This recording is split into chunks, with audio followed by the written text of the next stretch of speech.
오늘 사무엘상 9장 말씀을 쭉 살펴보게 될 텐데요. 우리가 사무엘상, 그러니까 어떤 성경이든 마찬가지입니다. 말씀을 보면서 과연 여기에서 하나님께서 나에게 무엇을 말씀하시는가, 이것을 알아들을 수 있다면 가장 지혜로운 사람일 겁니다. 때로는 우리의 눈에 보여지는 것, 그냥 글씨 속에, 그냥 글자 안에 있는 그 부분만 보면 우리가 깨닫지 못하는 부분들도 굉장히 많이 있는 것을 알 수가 있기도 하죠. 이 사무엘서에서 하나님의 모습을 우리에게 보여주는데, 우리가 지난 시간에 쭉 살펴볼 때 사무엘이라는 사람이 있었고요. 그 사무엘의 아들이 있습니다. 그런데 사무엘의 아들들이 그 아버지 사무엘처럼 사사가 되죠. 사사가 되고 나서 브엘세바에 가서 재판을 하는 도중에 뇌물을 받습니다. 그 뇌물을 받는 이 사건 때문에 모든 백성들이 사무엘에게 달려와서 한 가지 요구를 하죠. 그 요구가 뭐냐면, 당신 같은 사람, 아니 당신의 아들 같은 사람 필요 없고 우리는 왕이 있으면 좋겠어 라고 요구를 하죠. 그 사무엘이 이 말을 듣고 충격을 받습니다. 무슨 말이야? 하나님이 왕이신데 어떻게 다시 또 왕을 요구하지? 하나님이 왕이신데 왜 사람 왕을 요구하지? 라고 하면서 항변하고 이야기하지만 듣지 않습니다. 결국 하나님께 아뢰니까 괜찮아, 그들에게 왕을 주자 라고 해서 오늘 9장부터 시작하는 게 한 사람 왕을 뽑는 이야기를 하고 있습니다. 자, 그러면 사무엘상에서 여러분들이 쭉 읽으면서 봐야 될 숨어있는 그 생각들을 좀 보셨으면 좋겠는데요. 사무엘상은 하나님께서 왕좌에서 내려오시는 사건을 우리에게 이야기하고 있습니다. 자, 세상 모든 만물의 왕 중에 왕이 누구세요? 하나님이세요. 그래서 예수님께서 오실 때 그분이 바로 왕 중에 왕이라고 하는 겁니다. 그 사람들이요, 하나님을 왕이라고 세우는 것을 싫어합니다. 놀랍죠? 그래서 사람들이 막 욕을 하니까 하나님께서 그래 알았어, 왕 세워줄게 하고 오늘 왕을 세워줍니다. 세우니까 놀라운 거는요, 사람들이 하나님께서 왕을 세워주는 그 모습을 보고 사람들이 너무 좋아하더라는 거예요. 여러분, 그러면 하나님 입장은 어떻게 되는 거죠? 내가 너희들의 왕이었을 때는 이렇게 좋아하지 않았는데 이렇게 왕을 세우니까 이렇게 좋아하니? 하나님의 입장에서는 배신감이 들지 않을까요? 그런데도 불구하고 그 이후에도 계속 보면 하나님께서 이스라엘 백성들을 향해서 하시는 말씀이 항상 이겁니다. 너희는 나의 백성이다 라고 하는 거죠. 좀 우리 같으면 저것들 다 버렸어, 발로 뻥 차버릴 것 같은데, 하나님께서는 그러한 이스라엘 백성들도 다시 한번 붙잡고 내 백성이야, 내가 책임져 라고 하는 모습을 볼 수가 있다는 거죠. 어쩌면 우리는 사울을 왕으로 세우는 거나 다윗을 왕으로 세우는 것, 솔로몬을 왕으로 세우는 그 뒤에 모든 왕들을 세우는 것을 보면서 아, 왕은 이래야 되는구나 라는 것들을 생각할 수 있습니다. 그리고 실제로 8장에 보게 되면 왕이라면 이런 일을 해야 됩니다 라고 이야기를 하고 있습니다. 그래서 우리는 왕은 이래야 돼 라고 생각하지만 조금 더 한 단계 넘어가 보면 사실은요, 하나님은 이러한 분이시다라는 것을 우리에게 계시하고 있다는 거예요. 하나님은 이렇게 우리에게 사랑을 베푸시고 계시다라는 것들을 계속해서 이야기하고 있는 과정이라는 거죠. 그러니까 사울이라는 왕의 모습을 보여주면서 사울이 잘하는 것을 보고 하나님은 이런 것들을 이렇게 하시는 분이야, 다윗이 잘하는 모습을 보고 하나님은 이런 분이야 라는 것들을 계속해서 우리에게 말씀하고 있다는 겁니다. 우리는 그것을 잘 보지 않고 어떠한 사건을 보게만 되면 그 사건 속에 나타나는 사람을 바라보게 되죠. 근데 하나님께서는 오늘 성경 말씀을 통해서 우리에게 무엇을 자꾸 요구하시냐면 그 사건을 바라보고 사람을 바라보지 말고 그 사건 속에서 일하시는 누구를 바라봐야 돼요? 하나님을 바라보라는 겁니다. 근데 우리가 사무엘상이나 그 다음에 사무엘 하나, 열왕기상 하를 계속해서 보게 되면 우리는 사람들 속에서 일하시는 하나님을 보지 않고요, 골리앗 때려잡은 다윗을 바라보고 암몬 자손을 이긴 사울 왕을 바라보고 영웅 취급하며 그렇게 성경을 읽을 때가 너무나 많다는 거죠. 근데 하나님께서는 그게 아니고 그 뒤에서 누가 그 일들을 하고 있는지 봐줬으면 좋겠어 라고 하는 것들을 말씀한다는 거죠. 그러면서 놀랍게도요, 하나님께서 원래 왕이셨는데 그 왕자에서 내려오시는 거잖아요. 다른 사람을 그 왕자리에 세워놓는 거죠. 놀랍게도 하나님께서는 그 왕자리에서 내려오시면서 왕이 될 사람에게 왕은 말이야 이렇게 했으면 좋겠어, 그렇게 알려주고 계시다는 거예요. 마치 이런 거하고 똑같은 거예요.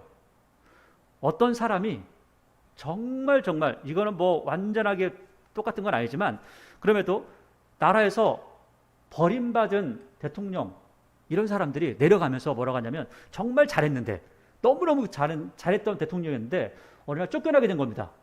쫓겨나면서 저 사람들 말이야 멍청해 이렇게 하는 게 아니라 그래도 당신은 나보다 더 잘했으면 좋겠어. 그래서 저 사람들이 깨달았으면 좋겠어. 잘했으면 좋겠어. 저 사람들이 정말 잘 자랐으면 좋겠어 라고 하는 그 모습하고 너무나 흡사하다는 거죠. 왕자를 내려오시면서도 사울에게 뭐라고 하냐면 야, 내 백성 잘 부탁해. 너 잘해야 돼 라고 하는 거죠. 이게 오늘 9장부터 나오는 이야기의 흐름이라는 겁니다. 그러니까 여러분들이 이 성경책을, 오늘 설교 말씀뿐만 아니라 성경책을 읽으실 때에도 사울이라는 사람에 우리가 집중해서 보는 것이 아니라 그 속에서 일하고 계시는 누구를 봐야 되죠? 하나님을 봐야 되는 겁니다. 그래서 오늘 9장부터 쭉 보도록 하겠습니다. 9장 1절을 보니까 이스라엘 백성들이 하나님께 왕을 주세요 라고 하니까 베냐민 지파의 기스라 이름하는 유력한 사람, 용사죠. 용사가 있으니 그는 아비엘의 아들이요 스롤의 손자요 베고라스의 증손이요 아비야의 현손이며 베냐민 사람이죠. 기스에게, 그러니까 사울이라는 사람의 아버지가 기스입니다. 기스에게 아들이 있으니 그의 이름은 사울이요. 사울이라고 하는 것은 여러분들이 사무엘이라고 하잖아요. 사무엘은 내가 하나님 앞에 구했더니 사무엘을 하나님께 주셨다라는 뜻이잖아요. 그러니까 하나님께 구했다라는 뜻이고요. 사울이라는 것도 마찬가지로 간구한다 또는 묻다 이런 뜻을 가지고 있습니다. 그러니까 보세요. 이 이름의 뜻을 보니까 조금 그 시대적인 배경들이 함께 나오죠. 여러분 선지자들의 이름이나 왕의 이름들을 보게 되면 시대적인 배경들을 함께 읽어나갈 수가 있습니다. 그러니까 사람들이 지금 하나님께 뭘 구했어요? 왕을 구했잖아요. 그러니까 사울의 이름이 뭐라고요? 간구했다는 거예요. 기도했다는 거예요. 그래서 뭘 구했어? 왕을 구했죠. 그 왕이 이름이 뭐죠? 간구한 사람, 사울이라는 사람이라는 거죠. 하나님께서 백성들이 왕 간구했다는 겁니다. 그래서 이 사람은 사울이요 준수한 소년이라고 그랬죠. 그래서 준수하다 그러면 어떻죠?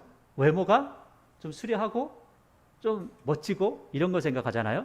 이 준수하다라는 것은 노블한 게 착하다라는 뜻을 가지고 있습니다. 착한 사람이라는 거예요. 하나님께서 하나님의 일을 하는 사람을 쓰실 때는 어떤 사람이요?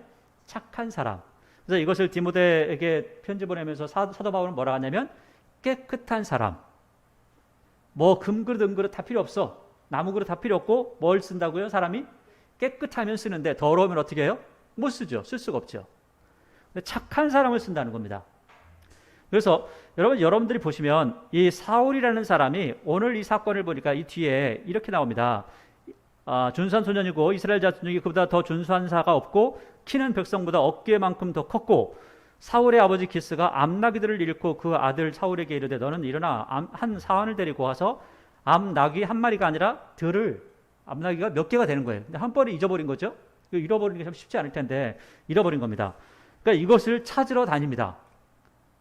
며칠이나 한 사흘 정도를 찾아다닙니다. 굉장히 긴 시간 동안 찾아다니죠. 여러분 보세요. 하나님께서 지도자를 세우실 때 가장 먼저 기준이 뭐냐면 착한 사람을 뽑습니다. 하나님께서 원하시는, 하나님께서 보시는 지도자라는 거예요. 여러분 그러면 하나님은 어떤 분이시라는 거죠? 선하신 분이라는 거예요. 선하신 분. 그리고 또 한 가지는 지금 사울이 끝까지 암나귀들을 찾기 위해서 3일 동안 돌아다니고 다시 또 아버지에게 아버지가 더 걱정하시겠다면 돌아오게 되죠. 그것을 보니까 자기 거 어떠한 것에 책임을 맡으면 끝까지 그 일에 책임을 지는 사람, 그 사람이 지도자라고 하는 겁니다. 근데 이 사건은요, 이 사건을 보면서 사울만 이렇게 했습니까? 다윗도 그랬죠. 다윗도 사자가 와서 물고 가더라도 어떻게 해요? 쫓아가 가지고 다리 한쪽이라도 빼왔다. 이게 다윗의 목자로서의 모습을 우리에게 보여주고 있는 겁니다. 또 좀 더 나가볼까요? 예수님은 어떠시죠? 잃어버린 양 한 마리 어떻게 해요? 끝까지 찾아서 그것을 어깨에 메고 오면서 잔치를 했다라고 합니다. 그게 하나님께서 세우시는 지도자의 모습이라는 거죠. 오늘 사울이 처음에는 이러한 모습이었다는 겁니다. 하나님께서 이 사람을 선택하신 이유가 바로 이러한 성실함과 끝까지 책임지는 모습이 그 안에 있었고 그 다음에 착한 사람이었다는 거예요. 이런 사람을 하나님께서 찾습니다. 그래서 4절을 보니까 그가 에브라임 산지와 살리사 땅으로, 에브라임 산지, 유다 산지 바로 이쪽이 이제 에브라임 산지인데 이쪽으로 쭉 찾아다니고 그래도 못 찾았다라고 이렇게 이야기하죠. 5절을 보세요. 그들이 숲 땅에 이른 때에 사울이 함께 가던 사환에게 이르되 돌아가자. 내 아버지께서 암나기 생각 고사하고 우리 때문에 걱정하실까 두렵다라고 하고, 그가 대답하되, 그 종이 대답하는 거죠. 보소서 이 성읍에 하나님의 사람이 있는데 존경을 받는 사람입니다. 그 누굴까요? 사무엘이라는 사람이죠. 사무엘이 있습니다 라고 하는 거죠. 그러니까 그가 말한 것은 반드시 다 응하라니 그리로 가사이다. 그가 혹 우리가 갈 길을 가르쳐 줄까 하나이다 하는지라. 실제로 사무엘이 나중에 커서 말을 했을 때 땅에 떨어지는 게 있어요, 없어요? 말이 땅에 떨어지는 게 없었다. 그러니까 버려지는 게 없고 모든 사람들이 사무엘이 말하면 예하고 다 순종했다라는 것들을 이야기하고 있습니다. 7절에 사울이 그 사환에게 이르되 우리가 가면 그 사람에게 무엇을 드리겠느냐. 야, 이 사울을 보니까 지금 책임지고 착할 뿐만 아니라 뭐도 있어요? 염치도 있어요. 염치도. 그냥 하나님의 사람을 찾아갈 때, 사람들을 만날 때 빈손으로 갈 수 없어 라고 하는 그러한 염치까지 있었다는 거죠. 우리 주머니에 먹을 것이 다했으니 하나님의 사람에게 드릴 예물이 없도다. 무엇이 있느냐 하니 사환이 사울에게 다시 대답하여 이르되 보소서 내 손에 은 한 세겔의 4분의 1이 있으니 하나님의 사람에게 드려 우리 길을 가르쳐달라 하겠나이다 하더라. 그래서 9절에는 가로 돼 있죠. 이것은 가로는 뭐냐면 지금 이렇게 말하면 사람들이 잘 못 알아들으니까 9절에 설명을 해준 겁니다. 나중에 이건 주석을 근데 성경을 다시 옮겨온 거죠. 9절 옛날 옛적에 이스라엘에게 사람이 하나님께 가서 물으려 하면 말하기를 선견자에게로 가자 하였는데 지금 선지자라고 하는 사람이 바로 선견자야. 이렇게 설명을 해준 겁니다. 사람들이 잘 못 알아들어서. 10절 사울이 그의 사환에게 이르되 내 말이 옳다 가자 하고 그들이 하나님의 사람이 있는 성읍으로 가니라. 그들이 성읍을 향한 비탈길로 올라가다가 물 기르러 나오는 소녀들을 만나 그들에게 묻되 선견자가 여기 있느냐 하니 그들이 대답하되 이르되 있나이다. 보소서 그가 당신보다 앞서 갔으니 빨리 가소서. 당신이 오늘 산당에서 백성이 오늘 산당에서 제사를 드리므로 그가 오늘 성읍에 들어오셨나이다. 이 산당이라고 하는 것은 원래는 산당에서 예배를 드리지 않죠. 제사를 드리지 않죠. 근데 이때만 해도 산당에서 제사를 드렸습니다. 왜냐하면 아직 예루살렘 성이 다 완성되지 않았기 때문에 그렇습니다. 나중에는 산당에서 제사 드리는 것을 하나님께서 굉장히 싫어하십니다. 예루살렘이 다 완성되고 나서는요. 13절 당신들이 성읍으로 들어가면 그가 먹으러 산당에 올라가기 전에 곧 만나리이다. 그가 오기 전에는 백성이 먹지 아니하나니 이는 그가 제물을 축사한 후에야 청함을 받은 자가 먹음이니이다. 그러므로 지금 올라가서 곧 그를 만나리이다 하는지라. 그들이 성읍으로 올라가서 그리로 들어갈 때에 사무엘이 마침 산당으로 올라가려고 마주 나오더라. 네, 15절에 사울이 오기 전날에 여호와께서 사무엘에게 미리 말씀하셨죠. 알게 하여 이르시되 내일 이맘때면 말이야 내가 베냐민 땅에서 한 사람을 너에게 보낼 거야. 베냐민 사람 한 사람을 너에게 보낼 거야. 너는 그에게 기름을 부어 내 백성 이스라엘의 지도자로 삼으라. 자 보세요. 기름을 붓는다라는 것은 왕을 삼을 때 기름을 붓습니다. 왕, 선지자, 제사장을 삼을 때 기름을 붓습니다. 근데 이 기름을 부어서 왕으로 삼으라는 거예요. 그런데 여기 보니까 뒤에 보면 특이하게 이렇게 나옵니다. 기름을 부어 내 백성 이스라엘의 뭘로 삼으라고요? 지도자로 삼으라는 거예요. 여러분 보세요. 원래 지도자라 하면은 왕을 지도자라고 할 수 있지만 그냥 왕은 왕이라고 하겠죠. 그러면 여기서 이스라엘의 왕을 삼으라라고 하는 것이 아니라 지도자를 삼아라 이렇게 이야기하고 있다는 겁니다. 그러니까 왕은 누구밖에 없어요? 하나님밖에 없어요. 그런데 나중에는 사울 왕으로 불리게 되죠. 지도자를 뽑는 겁니다. 그가 그 백성을 블레셋 사람의 손에서 구원하리라. 내 백성의 부르짖음이 내게 상달되었으므로 내가 그들을 돌봤노라 하셨더니 사무엘이 사울을 볼 때에 여호와께서 그에게 이르시되 보라 이는 내가 내게 말한 사람이니 이가 내 백성을 다스리라 하시니라. 그러니까 딱 마주 보고 나서 하나님께 다시 또 알려주신 거죠. 야 제가 걔야. 쟤한테 기름 부어야 돼? 이렇게 하는 거죠. 18절에 사울이 성문한 사무엘에게 나아가 이르되 선견자의 집이 어디인지 청하건대 내게 가르치소서 하니 사무엘이 사울에게 대답하여 이르되 내가 선견자이니라. 너는 내 앞서 산당으로 올라가라. 너희가 오늘 나와 함께 먹을 것이요 아침에는 내가 너를 보내되 내 마음에 있는 것을 다 내게 말하리라. 자, 이게 19절이 뭐냐면 야 너 말이야 산당에 가서 함께 우리 제사 지낼 때 같이 제사 지내자 이렇게 하는 거예요. 그러면 사울이 사무엘이 이렇게 말한 거를 듣고 네, 당연히 따라가야죠 이렇게 하겠습니까? 이 사람이 뭔데 지금 나한테 오라가라 해 이렇게 할까요? 처음 본 사람이잖아요. 그러니까 사무엘이 뭐라고 하냐면 너 나 잘 못 믿지? 그런 말이야. 내가 한 가지 너한테 표적을 보여줄게. 그러면서 너 지금 네 마음속에 고민하고 있는 거 있잖아. 너 그거 뭔지 내가 알아맞혀볼까? 하면서 말하는 겁니다. 그래서 19절 마지막에 그거예요. 내 마음에 있는 것을 다 내게 말할 거야. 너 지금 너 고민 있는 거 내가 말해줄게 하면서 20절 사흘 동안 말이야. 사흘 전에 이런 내 암나기들을 염려하지 마. 이 사람이 고민이 뭐였어요? 그 고민이었잖아요. 이걸 알려주는 겁니다. 그러니까 이 사람이 이 사울이 딱 듣더니 우와 선지자구나. 진짜 잘하는구나. 진짜 하나님께서 보내신 사람이구나. 이렇게 하는 거죠. 찾았느니라 온 이스라엘이 사모하는 자가 누구냐 너와 내 아버지의 온 집이 아니냐 하는지라. 그러니까 야 사흘 전에 잃어버렸던 그 암나기는 다 찾았고 지금 이스라엘 백성들이 찾아 헤매는 그 사람이 누구야? 바로 너 아니야. 바로 네가 왕이 될 거야 라고 이야기를 하는 겁니다. 그러니까 21절 사울이 대답하여 이르되 나는 이스라엘 지파의 가장 작은 지파 베냐민 사람이 아니니까 또 나의 가족은 베냐민 지파 모든 가족 중에 가장 미약하지 아니하니까 당신이 어찌하여 내게 이같이 말씀하시나이까 하니. 실제로요 우리가 사사기 마지막에 보니까 베냐민 지파가 이스라엘 백성들하고 전쟁을 하죠. 그래가지고 다 전쟁을 해서 사람들이 죽은 사람들이 너무 많아서 살아있는 사람을 세는 게 더 훨씬 빠릅니다. 살아있는 사람이 몇 사람이었을까요? 300명이요. 300명. 300명밖에 남지 않은 베냐민 지파 중에서 이제 조금 사람들이 늘어나서 한번 늘어나 봐야 다른 지파보다 사람이 훨씬 적겠죠. 가장 작은 지파 아닙니까? 아무 힘도 없습니다. 라고 이렇게 이야기하는 겁니다. 그래도 하나님께 세우시면 할 수 있는 거죠. 그렇게 하라는 거죠. 22절 사무엘이 사울과 그의 사환을 인도하여 객실로 들어가서 청한 자 중에 상석에 앉게 하였는데 자 사무엘이 원래 상석에 앉는 건데 상석에 앉게 아주 높은 자리에 앉겠죠. 높은 자리에 앉고 객은 30명가량이었습니다.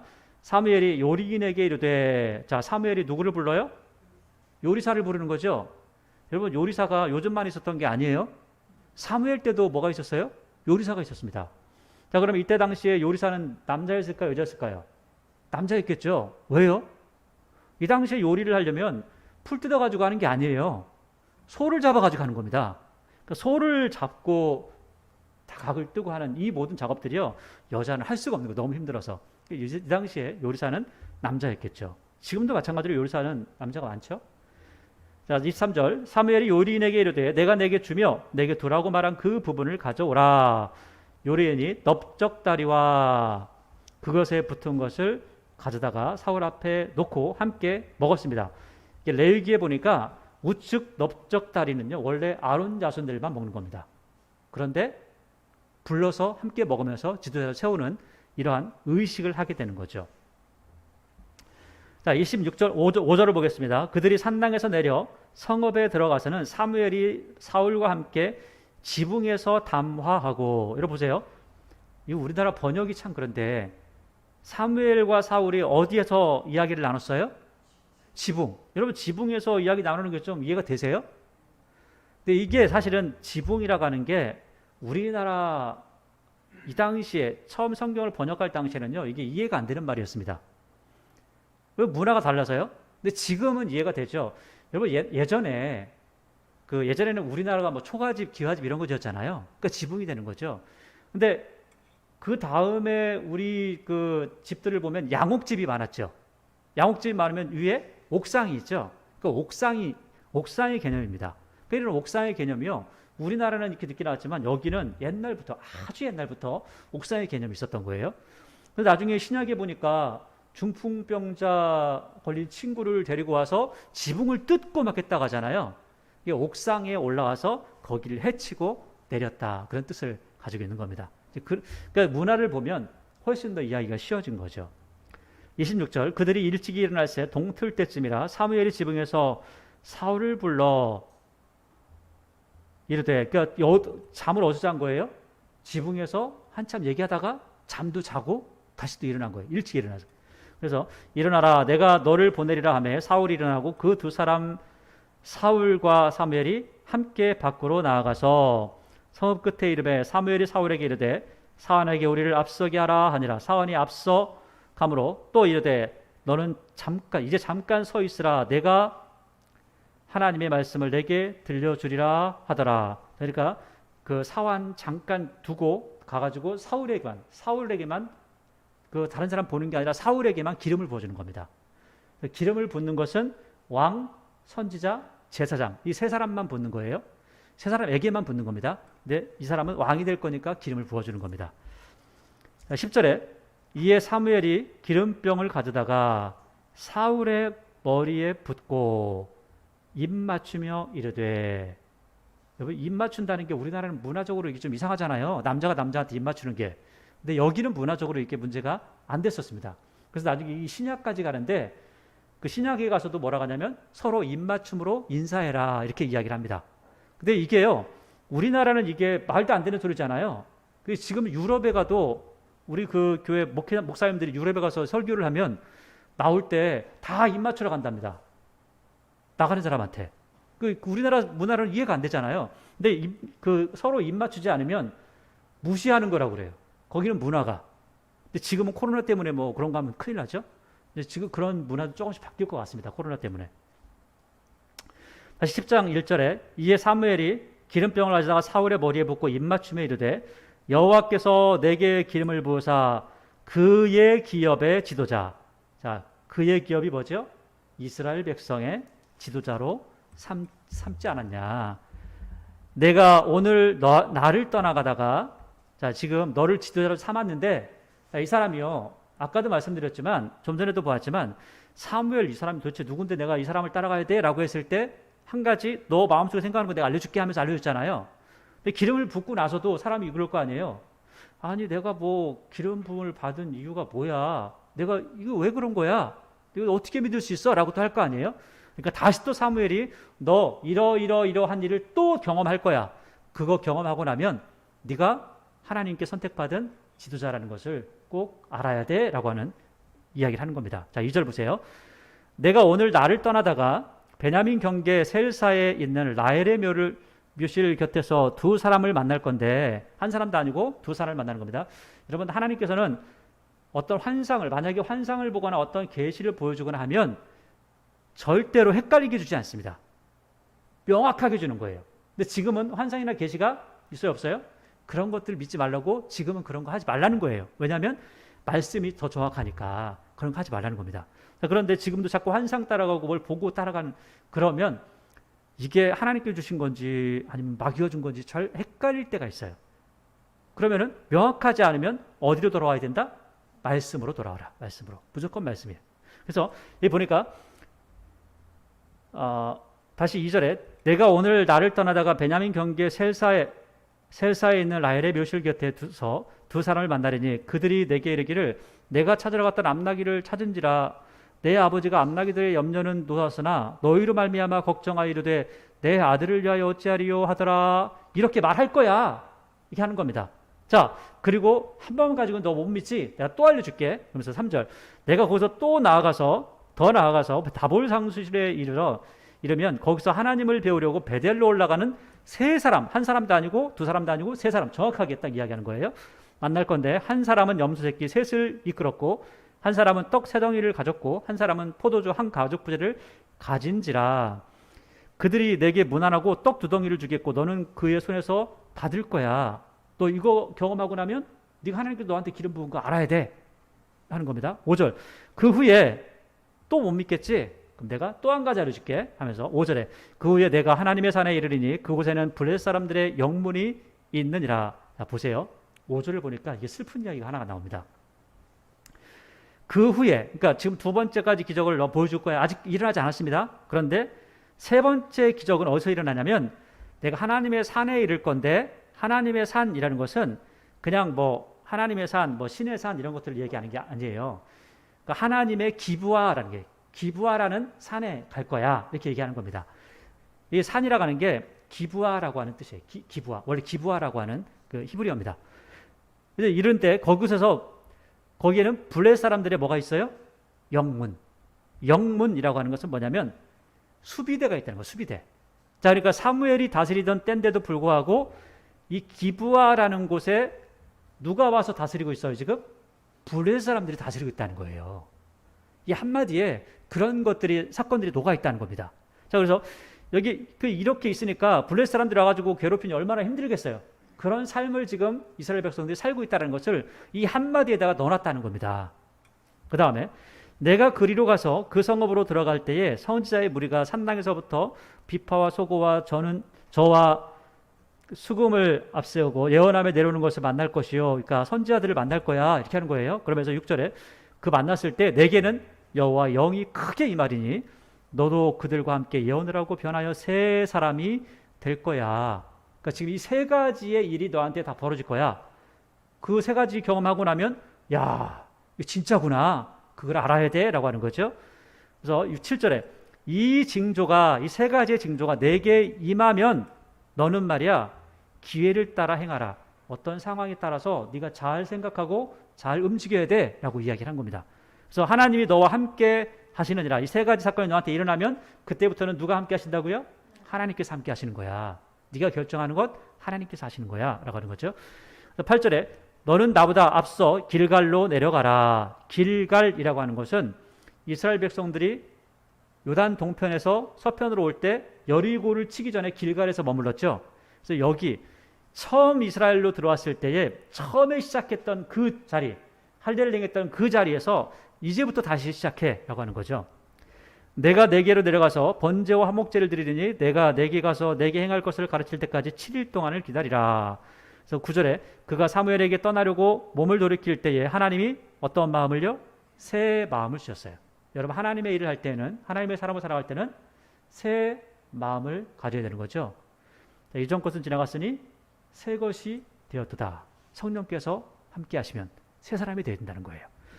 그날 그 징조도 다 응하니라. 세 가지가 다 응했다는 거예요. 그래서 10절 그들이 산에 이를 때 선지자의 무리가 그를 영접하고 하나님의 영이 사울에게 크게 임함으로 그들 중에 예언을 하니까 전에 사울이 알던 모든 사람이 사울이 선지자들과 함께 예언함을 보고 서로 이르되 기스의 아들에게 무슨 일이 일어났느냐? 사울도 선지자들 중에 있느냐? 이게 완전히 속담이 될 정도로. 원래 이 사람의 직업은 뭐였죠? 농부였어, 농부. 그래가지고 소를 앞에다가 놓고 밭을 가는 사람이었습니다. 그런데 막 예언을 하고 거룩하게 갑자기 변해버리니까 사람들이 너무 놀래가지고 야, 도대체 이 사람 무슨 일이 있던 거야? 왜 저렇게 사람이 변했어? 왜 변한 거야? 라고 하면서 궁금해하더라는 거죠. 12절 그곳에 어떤 사람은 말하 이르되 그들의 아버지가 누구냐 한지라. 그러므로 속담에 대어 이르되 사울도 선지자 중에 있느냐 하더라. 사울이 예언하기를 마치고 산당으로 가니라. 사울의 숙부가 사울에게 묻습니다. 사울과 그의 사환에게 이르되 너희가 어디로 갔더냐? 사울이 이르되 암나기들을 찾다가 찾지 못함으로 사무엘에게 갔었나이다 하니까 사울의 숙부가 딱 말합니다. 딱 붙어가지고 말해요. 너 사무엘 만났단 말이야? 너 그럼 혹시 너 사무엘이 너한테 뭐 좋은 말 하지 않든? 하면서 좋은 말 하면 어떻게 하려고요? 붙어가지고 돈 좀 뜯어먹으려고. 이런 마음이 있는 겁니다. 15절 사울의 숙부가 이르되 청하건대 사무엘이 너희에게 이런 말을 다 내게 말하라 하니라. 사울이 그의 숙부에게 말하되 그의 암나귀들을 찾았다고 우리에게 분명히 말하더이다 하고 사무엘이 말하던 나라의 일은 말하지 아니하니라. 굉장히 신중하죠. 친인척에게 뭔가를 요구하거나 이야기하거나 또 도와달라거나 뭐 뜯어먹으라거나 그렇게 하지 않습니다. 17절 사무엘이 백성을 미스바로 불러 여호와 앞에 모으고, 미스바는 어딘지 잘 몰라요. 미스바가 워낙 많아서 어디 미스바인지 잘 모릅니다. 미스바는 망대라고 그랬죠. 망대가 있는 곳은 다 미스바입니다. 18절 이스라엘 자손에게 이르되 이스라엘 하나님 여호와께서 이같이 말씀하시기를 내가 이스라엘을 애굽에서 인도하여 내고 너희를 애굽인의 손과 너희를 압제하는 모든 나라의 손에서 건져내느니라 하시거늘. 자, 왕으로 뽑아놓고 나서 지금은 사무엘이 사울로 왕을 삼았잖아요. 그리고 나서 사람들한테 마음에 있는 이야기를 합니다. 사람을 뽑아놓고 마음에 있는 이야기를 하는 이 사건들이 뒤에 계속해서 나오고 있어요. 자, 보세요. 19절 너희는 너희를 모든 재난과 고통 중에 친히 구원하여 내신 너희 하나님을 오늘 뭐였다고요? 버리고. 자, 이게 사무엘의 마음이기도 하지만 누구의 마음이기도 해요? 하나님의 마음이라는 거예요. 하나님이 지금 누구한테 버림받았다고요? 하나님의 백성들에게 하나님이 버림받으신 거예요. 버리고 이르기를 우리 위에 왕을 세우라 하는도다. 그런즉 이제 너희의 지파대로 1000명씩 여호와 앞에 나오라. 그래서 1000명씩 나오면 제비를 뽑는 겁니다. 여러분 제비를 뽑을 때 어떻게 하냐면 실을 갖다가 여기다가 10개를 집어넣고 딱 잡아요. 근데 실을 집어넣을 때 하나는 길게 하고 9개는 짧은 걸 해놓는 겁니다. 그러면 이제 10사람이 뽑아요. 그러면은 어떤 사람이 선택되는 거예요? 긴 거를 뺀 사람이 선택되는 겁니다. 이게 제비 뽑는 거예요. 이런 식으로 1000명씩 와가지고 다 했는데 제비를 다 하나씩 뽑는 겁니다. 뽑아서 누가 뽑히냐? 20절 사무엘이 이에 이스라엘 모든 지파를 가까이 오게 하였으더니 베냐민 지파가 뽑혔고 베냐민 지파를 그들 가족별로 오게 하였더니 마드리의 가족이 뽑혔고 그 중에 기스의 아들 사울이 뽑혔으나 그를 찾아도 찾지 못한지라. 그러므로 그들이 또 여호와께 묻되 아니 하나님 그 사람이 여기 오긴 왔습니까? 여호와께서 대답하시되 그가 진보다리 사이에 숨었느니라. 이 사람이요 착하기도 하고 겸손하기도 하고 두려움이 있기도 하고 이런 마음이 있었다는 거예요. 23절 그들이 달려가서 거기서 그를 데려오매 그가 백성 중에 선이 다른 사람보다 어깨이만큼 컸더라. 사무엘이 모든 백성에게 이르되 너희는 여호와께서 택하신 자를 보느냐 모든 백성 중에 짝할 리가 없느니라. 이 사람이 최고야 라고 하는 거죠. 모든 백성이 왕의 만세를 외치며 부르니라.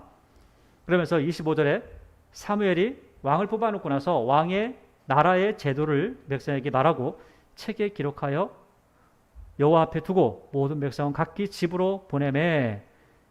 또 왕은 이렇게 살아야 돼, 왕은 이런 일을 해야 돼 라고 다 했는데 26절 사울도 기브와 자기브로 갈 때에 마음이 하나님께 감동된 유력한 자들, 이 사람들을 용사라는 거예요. 용사들 중에 하나님께 마음이 딱 함께 된 사람들은 사울을 따라갑니다. 왜? 하나님의 사람이기 때문에. 그런데 27절 어떤 불량배, 벨리알 마귀 새끼들은 이거예요. 마귀 새끼들은 이런 뜻입니다. 어떤 불량배는 이르되 이 사람이 어떻게 우리를 구원하겠느냐 하고 멸시하며 예물을 바치지 아니하였으나 그는 잠잠하였더라. 그러니까 끝까지 자기의 때를 기다리는 모습을 볼 수가 있다는 거죠. 11장 암몬 사람 나하스가 올라와서 길앗 야베스에 맞서 진침해 야베스 모든 사람들이 나하스에게 이르되 우리가 언약하자. 그러면 우리가 너를 섬기리라 하니까 그러니까 이런 이야기입니다. 암몬 사람들이 길앗 사람들한테 와가지고 야야야 이리 와 내가 너희들 다 죽일 거야 이렇게 하니까 아니야 우리가 이렇게 조약을 맺자. 그래가지고 우리가 당신한테 돈을 많이 줄게 음식도 많이 줄게 이렇게 한 겁니다. 조공을 할게 하니까 이 암몬 사람이 뭐라고 하냐면 야 조공 같은 거 필요 없고 너네 오른쪽 눈 다 빼 이렇게 얘기한 겁니다. 그러니까 아니 이 사람들이 조공한 건 괜찮지만 오른쪽 눈을 빼는 건 좀 그렇잖아요. 그러니까 그 오른쪽 눈을 빼는 거는 지금 이 사람들만 빼는 게 아니라 이스라엘 백성들 모든 사람들 오줌 다 빼라는 겁니다. 그러니까 이건 말이 안 돼 해서 이 사람들이 이렇게 이야기합니다. 3절에 야베스 장로들이 그에게 이르되 우리에게 7일 동안 이래 동안 말미를 주어 우리가 이스라엘의 온 지역 전령들을 보내게 하라. 만일 우리를 구원할 자가 없으면 내게 나가리라 하니라. 이에 전령들이 사울이 사는 기브아에 이르러 이 말을 백성에게 전하며 모든 백성이 소리 높여 울더니 왜? 지도자가 없는 거예요. 뭘 할 사람이 없는 겁니다. 그러니까 5절에 마침 사울이 밭에서 소를 몰고 와요. 여러분 지금 사울이 원래 왕이죠. 왕인데 뭐 하고 있어요? 농사 짓고 있어요. 여러분 왕인데 농사 짓는 게 좀 이해가 안 되잖아요. 굉장히 자기의 때를 기다릴 줄 아는 사람이었다는 거예요. 그리고 자기가 자기 때를 기다리면서 자기가 해야 될 일은 끝까지 하는 사람이었다는 거죠. 성실한 사람이었다는 겁니다. 그래서 5절에 마침 사울이 밭에서 소를 몰고 오다가 이르되 백성이 무슨 일로 오느냐 하니 그들이 야베스 사람의 말을 전하니라. 쟤들이 와서 우리 오른쪽 눈 다 빼래요. 아니면 다 죽여버린대요. 이렇게 했다는 거죠. 그러니까 6절에 사울이 이 말을 들을 때에 하나님의 영에게 크게 감동되매 그의 노가 크게 일어나니. 자, 이런 때는 노가 일어났지만 누구의 노가 되는 거죠? 사울이 화를 내는 게 아니라 하나님의 노가 그 안에 있다는 거예요. 그래서 하나님께서 하신다는 거죠. 그러니까 7절 한 결의의 소를 잡아, 한 결의는 두 마리죠. 두 마리의 소를 잡아서 각을 뜨고, 각을 뜬다는 것은 여러분 어떻게 생각하면 되냐면 잘라가지고 한 근 두 근 나누는 겁니다. 그러니까 뼈는 뼈대로 다 발라가지고 한 근 두 근 딱 나누는 거예요. 그래가지고 각을 뜨고 전령들의 손으로 그것을 한 근씩 사람들한테 다 보내는 거예요. 그 사람 많이 보낼 거니까 두 마리 잡아가지고 얼마나 많이 보내겠어요? 조금씩 보내는 거죠. 각을 뜨고 그것을 이스라엘 모든 지역에 들어보내어 이러기를 누구든지 나와서 사울과 사무엘을 따르지 아니하면 너네 소들도 다 잡아가지고 이렇게 다 잡아 먹을 거야. 위협한 겁니다. 야, 너 이거 내가 한 건 보냈는데 이 한 건으로 안 돼. 너 만약에 안 따라오면 니네 소를 다 잡아버릴 거야. 이렇게 이야기한 겁니다. 했더니 여호와의 두려움이 백성에게 임하며 그들이 한 사람같이 나온지라. 사울이 베색에서 그들의 수를 세어보니 이스라엘 자손이 30만 명이요 유다 사람이 3만 명이라. 자 보세요. 희한하게 여기서 나누고 있죠. 사람들이 모였는데 이스라엘 백성은 30만, 유다는 3만 이렇게 이야기하죠. 왜 이렇게 나눴을까요? 아마도 이것을 기록할 때가 다윗 시대 이후에 유다 지파와 그 이스라엘 백성이 나뉘어진 다음에 기록을 한 것 같아요. 그러니까 이렇게 쓴 겁니다. 이렇게 나눠졌다. 왜 이렇게 나눠 쓸 이유가 없거든요. 그런데 사사기도 그렇고 다 이렇게 나눠 씁니다. 그것을 보면 그 이후에 썼다는 것을 이야기하는 거죠. 9절 무리가 와 있는 전령들에게 이르되 너희는 길랏 야베스 사람에게 이같이 이르기를 내일 해가 더울 때에 너희가 구원을 받으리라 하라. 전령들이 돌아가서 야베스 사람들에게 전하며 그들이 기뻐하니라. 야베스 사람들이 이에 이르러 이르되 우리가 내일 너희에게 나아가리라. 너희 생각이 좋을 대로 우리에게 다 행하라 하니라.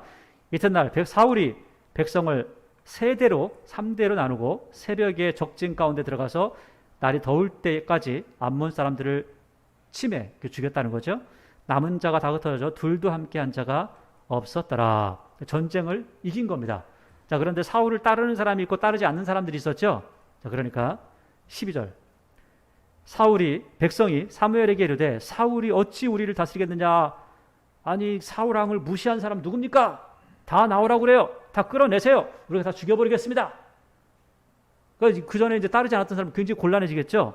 그러니까 13절 사울이요 또 대단한 그 아량을 베풉니다.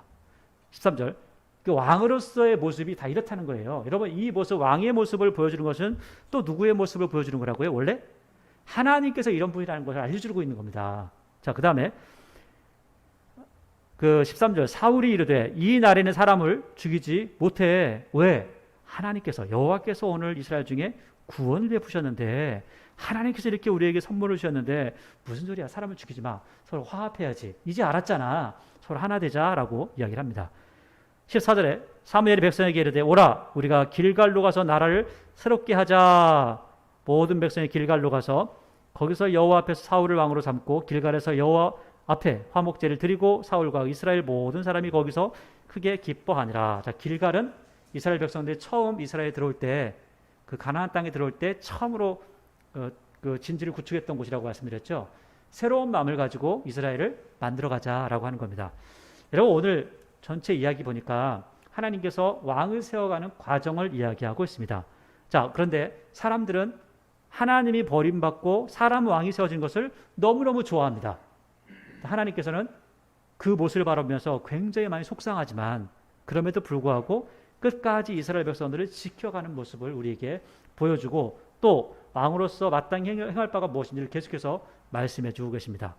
여러분 우리가 살고 있는 지금 이 시기에도 하나님은 우리와 함께하고 계십니다. 그리고 오늘 하나님께서 왕이라면 이렇게 살아야 돼라고 말씀하신 것처럼 우리도 마찬가지로 우리에게도 말씀하시고 있다는 거예요. 그리스도인이라면 마땅히 이렇게 살아야 돼. 누구처럼? 왕들이 이렇게 했던 것처럼 너희도 그렇게 살아야 돼라고 말씀하고 있다는 거죠. 왜냐하면 우리는 왕 같은 제사장들이요라고 성경에서 우리를 명명하고 있기 때문에 그렇습니다. 오늘 사무엘상서 11장까지의 말씀을 보았는데요. 하나님께서 이스라엘 백성들을 향하여 말씀하시는 하나님이 어떤 분이신지를 더욱더 깊이 알아가시길 바랍니다. 그래서 항상 우리가 겉의 모습만 읽고 지나가는 것이 아니라 하나님이 어떤 분이신지 정확하게 알기 때문에 우리의 삶이 하나님 주신 은혜와 기쁨이 흘러 넘치기를 원합니다. 그냥 우리가 수박 거달기로 하나님을 아는 것이 아니라 그 속에 하나님께서 어떤 마음을 가지고 계시고 우리를 얼마나 사랑하시는지를 더 깊이 알아서 그 안에서 하나님 주신 기쁨과 은혜를 누리시는 저 여러분의 모습이 되기를